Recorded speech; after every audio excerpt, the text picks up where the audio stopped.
क्रूस पे से कहा गया छठा कलमा, छठी वाणी, यूहन्ना रचित सुसमाचार 19वां अध्याय उसका 30 पद पूरा हुआ। कुछ इंग्लिश के वर्जन हैं, उसमें लिखा है इट इज़ फिनिश्ड। यीशु ने वो सरका लिया तो कहा पूरा हुआ, और फिर सिर झुकाकर अपना प्राण त्याग दिया। यूहन्ना के अनुसार यह आखिरी वचन है, सिरका लिया और सिर झुकाकर अपने प्राण त्याग दिए। लेकिन लूका रचित सुसमाचार, वहाँ जो बात लूका ने लिखी है, उसने कहा कि जब मैं अपनी आत्मा तेरे हाथों में सौंपता हूँ तब प्राण त्याग दिए। दो अलग अलग बातें हैं। यूहन्ना कहता है उसके अंतिम वचन ये थे पूरा हुआ, उसके बाद प्राण त्याग दिए। लेकिन लूका कहते हैं, लूका रचित सुसमाचार में, कि जब उसने ये बात कही कि मैं अपनी आत्मा तेरे हाथों में सौंपता हूँ तब प्राण त्याग दिए। जब हम इन शब्दों को सुनते हैं पूरा हुआ, तो हमें इसका अर्थ भी समझ में आता है। वो काम जो पिता ने अपने पुत्र को, प्रभु यीशु मसीह को संसार में करने के लिए दिए थे, वो सारे काम प्रभु यीशु मसीह ने पूरे कर लिए। वो उद्धार का काम, वो उस भटकी हुई संपूर्ण मानव जाति के लिए था जो परमेश्वर के मार्ग से भटक गए थे। उनको वापस परमेश्वर से जोड़ने की जो योजना थी, जिस योजना के लिए यीशु मसीह संसार में आए थे, उस योजना को यीशु मसीह ने पूरा कर दिया। लेकिन यीशु मसीह के साथ बहुत से लोगों को भी यह एहसास हुआ कि उनके काम भी पूरे हो गए। वो सिपाही जो यीशु मसीह के साथ पूरे समय लगे हुए थे, जो यीशु मसीह को मार रहे थे, पीट रहे थे, परेशान कर रहे थे, उनका भी काम पूरा हो गया। वो लोग जो यीशु मसीह के शरीर के नीचे यीशु मसीह को ठट्टों में उड़ा रहे थे, उनका भी काम पूरा हो गया। वो लोग जो ये राह देख रहे थे, अपने क्रूरतापूर्ण व्यवहार के बावजूद भी, कि देखें क्या एलिया इसको बचाने आता है या नहीं आता है, उनके भी काम पूरे हो गए। यानी सब कार्यों का अंत हो गया है, सबका काम पूरा हो गया है। और ऐसे लोगों के लिए भी यीशु मसीह की मौत एक स्वागत के योग लायक थी, कि अब हमें और इसके द्वारा करे जाने वाले कार्यों को नहीं देखना पड़ेगा। जो लोग उसके विरोध में थे, उनके लिए भी सब काम पूरे हो चुके हैं। और यीशु मसीह के लिए तो वो काम पूरा हुआ है जो संसार में उसके पिता ने उसको करने के लिए भेजा था। तो वास्तव में ये शब्द पूरा हुआ यीशु की शारीरिक मृत्यु से ज़्यादा महत्वपूर्ण। ये शब्द पूरा हुआ यीशु मसीह को सभी कार्यों से जो उसको उसके पिता ने दिए थे, उसको कंप्लीट करने का ये समय है। ग्रीक भाषा में ये जो इंग्लिश का वर्ड है फिनिश्ड, उसको इंग्लिश के एक वर्ड से रिप्लेस किया गया है, वो है अकम्प्लिश्ड। फिनिश का मतलब होता है समाप्त कर देना। और अभी मैं आपको बताऊंगा कि यीशु मसीह के काम समाप्त नहीं हुए। संसार में जो कार्य करने के लिए परमेश्वर ने उसे भेजा था, उसको उसने अकम्प्लिश किया, खत्म नहीं किया है, बल्कि उनको उसने पूरा किया है। और ये एक अंदरूनी प्रसन्नता है यीशु मसीह को क्रूस के ऊपर हुई है कि मैंने अपने पिता की आज्ञा का पूरा करते हुए उन सब कामों को करा है। उसके दुखों का अंत हुआ है, उसके बलिदान का अंत हुआ है, और यहाँ से यीशु मसीह को जिस बात की प्रसन्नता है कि अब एक नई सृष्टि उत्पन्न हुई है। मेरे बलिदान के बाद अब एक नई जाति ने जन्म लिया है, वो जाति पवित्र और पाप के रहित होगी। मैंने उस उद्धार के कार्य को पूरा कर दिया। मेरे और आपके लिए ये शब्द पूरा हुआ बहुत मायने रखते हैं, क्योंकि हम यीशु मसीह के बलिदान के बाद यीशु मसीह के पीछे चलते हैं, जिनसे यीशु मसीह ने ये आशा की है कि हम एक पवित्र जाति होंगे जो अपने जीवन से पाप को हमेशा दूर रखेंगे प्रभु यीशु मसीह की सहायता से। वो हमें पाप में गिरने से बचा लेगा।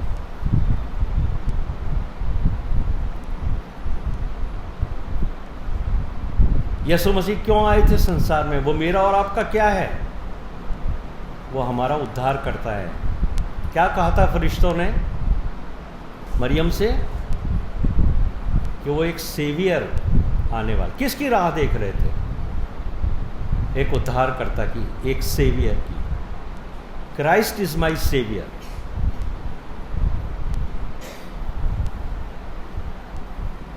पुराने नियम में एक शब्द आता है जिसको हम बार बार कहते हैं, और बार बार उसको बोला जाता है भजनों के द्वारा, व्यवस्था के द्वारा, भविष्यवक्ताओं के द्वारा। हे प्रभु हम पर दया कर। ये शब्द मेरे और आपके लिए नहीं है, हम जो विश्वासी हैं उनके लिए नहीं है ये शब्द। दया का मतलब होता है मर्सी, और दया आपको जब चाहिए जब आपने पाप कर लिया है।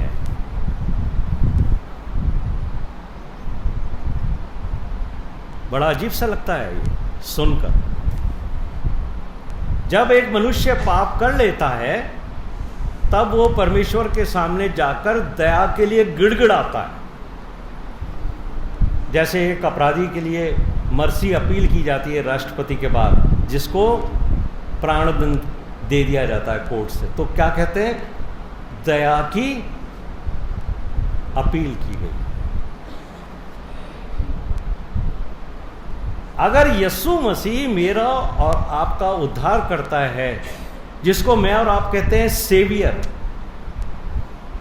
तो सेवियर का मतलब क्या होता है? जो आपको पाप में गिरने से पहले बचाए। पाप में गिरने के बाद नहीं, पाप में गिरने के बाद आपको दया की आवश्यकता है, परमेश्वर की मर्सी की आवश्यकता है। सेवियर को मैं आपको समझा देता हूं। आप चले जा रहे हैं सड़क पर, सामने से एक व्हीकल आ रहा है बहुत तेजी से, और वो आपको क्रश कर सकता है, लेकिन एक भाई ने आकर जल्दी से आपका हाथ पकड़कर आपको खींच लिया और आपको एक्सीडेंट से बचा दिया। तो आप क्या कहेंगे? इसने मुझे बचा लिया।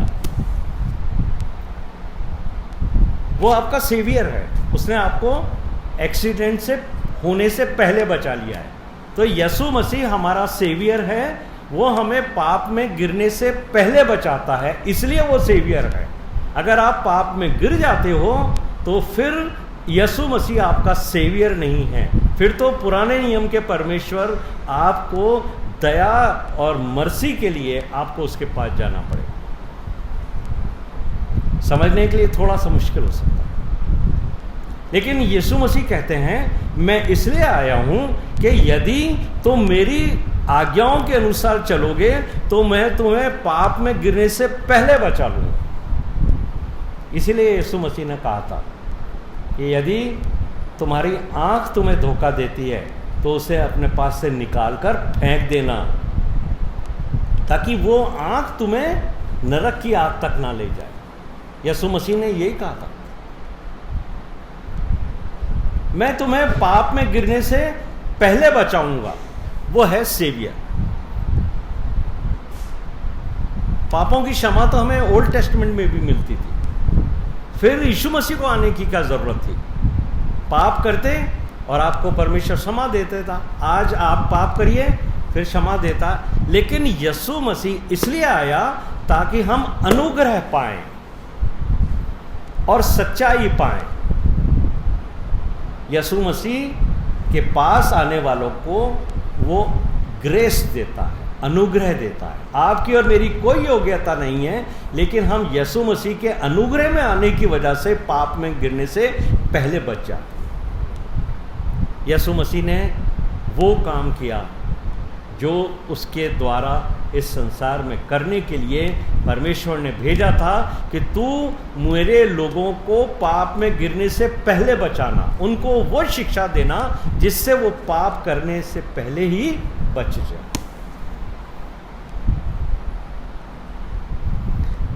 एक अंदरूनी खुशी है यीशु मसीह को, अगर ये लोग मेरी शिक्षा के अनुसार चलेंगे तो ये पाप कर ही नहीं सकेंगे। क्योंकि यूहन्ना का लिखने वाला, यूहन्ना की पत्री कहती है, वो व्यक्ति जिसमें यीशु मसीह का बीज है वो पाप कर ही नहीं सकता, क्योंकि उसका बीज उसमें बना रहता है। इसलिए आपको मर्सी के लिए नहीं जाना है, बल्कि प्रभु यीशु मसीह की ग्रेस में जीना है, उसके अनुग्रह में जीना है।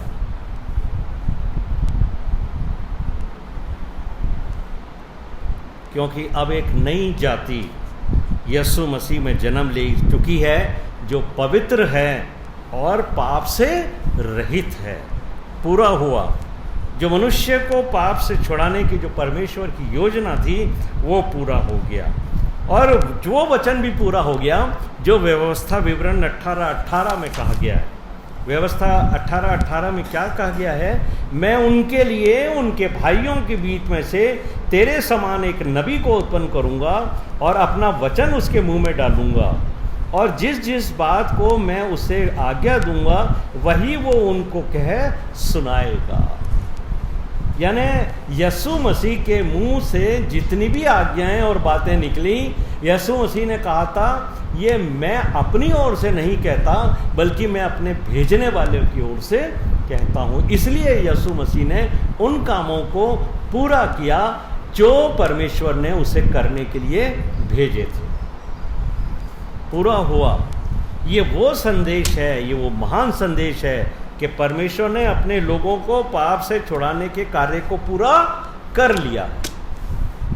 मैं और आप पापों से 100% मुक्त हो गए हैं, लेकिन अब जो जीवन है वो यीशु मसीह के अनुग्रह में मुझे और आपको उसकी आज्ञाओं के अनुसार चलते हुए पूरा करना है। उद्धार का संदेश इस वाणी के द्वारा यीशु मसीह ने डिक्लेयर किया है कि पूरा हो गया। लेकिन मेरे प्रिय भाइयों और बहनों, यीशु मसीह के सांसारिक कार्य तो पूरे हो गए, लेकिन अभी भी वो स्वर्ग में मेरे और आपके लिए काम कर रहा है। इब्रानियों का 7वां अध्याय उसके 25वें पद में, आज भी जो यीशु पर विश्वास लाते हैं ना और अपने पापों को मान लेते हैं, वो उनका पूरा पूरा उद्धार कर सकता है, क्योंकि वो उनके लिए आज भी विनती करता है, सर्वदा जीवित है। अब जो लोग यीशु मसीह के पास आकर अपने पापों की क्षमा की याचना करते हैं, तो यीशु मसीह आज भी उनके लिए परमेश्वर के न्याय शासन के सामने विनती करता है, और उसका काम आज भी चालू है। स्वर्ग में वो परमेश्वर के दाहिनी ओर बैठकर मेरे और आपके लिए, या उनके लिए जो पहली बार प्रभु यीशु मसीह का समाचार सुनते हैं, उनके लिए वो आज भी विनती करता है, और परमेश्वर उसकी विनती सुनकर मेरे, आपके और उन लोगों के जिन्होंने अब यीशु मसीह का स्वाद चखा है, उनके पापों को क्षमा करता है। उनके जीवन में यीशु मसीह का काम उस दिन पूरा होता है जिस दिन वो क्षमा की याचना लेकर परमेश्वर पुत्र प्रभु यीशु मसीह के सामने जाते हैं। तो जब यीशु मसीह संसार में थे तभी उसके काम पूरे नहीं हुए। उसके काम, वो मिशन जिसके लिए यीशु मसीह को परमेश्वर ने भेजा था, वो तो पूरा हो गया। इसलिए वो जो वर्ड है फिनिश्ड, उसकी जगह अकम्प्लिश वर्ड ज़्यादा सूटेबल लगता है मुझे। और अभी भी उसके काम चल रहे हैं। और कैसे करता है विनती वो मालूम है आपको? जब यीशु मसीह जीवित होकर अपने चेलों को दिखाई दिए, मरियम मगदलिनी को दिखाई दिए और खासकर थोमा को दिखाई दिए, याद है यीशु मसीह ने उससे क्या कहा था? हे थोमा, यहां आ और मेरे हाथ में उंगली डाल, उंगली डाल। मैं वही यीशु हूं जिसको सलीब पर टांका गया था। आप समझ सकते हैं बाइबल क्या कहती है? गेत्सेमनी बाग से लेकर के और जब तक यीशु मसीह सलीब उठाकर कलवरी के क्रूस तक चले, उसको इतना मारा गया था कि यशाया कहता है कि वो मनुष्य सा जान नहीं पड़ता था, इतना उसको सताया गया था। अगर उसी स्थिति में जिस पर उसको क्रूस पर चढ़ाया गया था, कांटों का ताज लगा था, उसकी पीठ छलनी थी, अगर वो अपने चेलों के सामने प्रकट होता तो शायद चेले भी उसको पहचान नहीं पाते। इसलिए यीशु मसीह ने जब पुनरुत्थान के बाद जो परमेश्वर ने उसको दे दी थी, उसमें वो कोई भी कोड़ों के निशान, भाले का जो दाग थे उसके शरीर पर, वो सारे परमेश्वर ने मिटा दिए थे। लेकिन 5 ऐसे चिन्ह हैं जो यीशु मसीह ने अपने शरीर पर रखे थे। 2 तो हाथों के अंदर जो कील ठुकी थी वो यीशु मसीह ने रखी थी, सीने के ऊपर जो भाला डाला गया था वो उसने चिन्ह रखा था, और पाँव के ऊपर कीलों के निशान उसने नहीं मिटाए थे। इसीलिए तो यीशु मसीह ने कहा था उसको कि आ अपनी उंगली डाल और अविश्वासी नहीं विश्वासी बन। क्यों रखे थे वो ये चिन्ह? यीशु मसीह ने क्यों रखे? वो इसलिए रखे ताकि जब वो स्वर्ग में परमेश्वर के पास बैठकर मेरे और आपके लिए विनती करता है, तो परमेश्वर मेरे और आपके जीवन को, मेरे और आपके पापों को नहीं देखता, वो यीशु मसीह के उन छिदे हुए, कीलों से छिदे हुए हाथों को देखता है, जिसके द्वारा यीशु मसीह मेरे और आपकी प्रार्थना लेके परमेश्वर के सामने जाता है। हे पिता, इन्हें क्षमा कर, ये वो लोग हैं जिनके लिए मैंने अपना लहू बहाया है। और जब परमेश्वर उसके इन हाथों को देखता है जिसमें कीलों के छेद थे, उन हाथों को देखकर वो मुझे और आपको क्षमा करता है। हम ऐसे क्षमा नहीं हो जाते कि हमने कहा कि प्रभु हमें क्षमा करो और क्षमा मिल गई है। अब हमें क्षमा मिलती है तो यीशु मसीह के द्वारा मिलती है। इसलिए यीशु मसीह ने कहा था कि अभी तक तुमने मेरे नाम से कुछ नहीं मांगा, मेरे नाम से मांगना, तब तुम्हारे पाप क्षमा होंगे। उसका काम आज भी चल रहा है। और ये जो निशान हैं जो मेरे और आपकी वजह से उस क्रूस पर लगे, ये निशान आज भी उसके जिस्म पर स्वर्ग में मेरे और आपके लिए परमेश्वर पिता के सामने काम करते हैं। और ये मेरे और आपके जीवन में उस दिन पूरे होते हैं जब हम एक नया जीवन प्राप्त करते हैं। इसलिए पौलुस कहते हैं, पुरानी बातें बीत गई, सब कुछ नया हो गया। मेरे प्रिय भाइयों और बहनों, यीशु मसीह के सलीब के नीचे खड़े होकर आज स्वीकार कर लीजिए, ये जो चिन्ह यीशु मसीह मुझे और आपको दिखाते हैं, ये मेरी वजह से हैं प्रभु।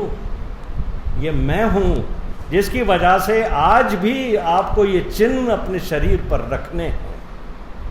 भले ही आपने कहा मैंने उस सेवा को, उस आज्ञा को जो पिता ने मुझे दी थी पूरा कर दिया है, लेकिन मेरा उद्धारकर्ता जो जीवित है वो आज भी मेरे लिए परमेश्वर से विनती करता है, हे प्रभु इनको ठोकर खाने से बचाना। प्रभु इस वचन को ऊपर आशीष दे। आमीन।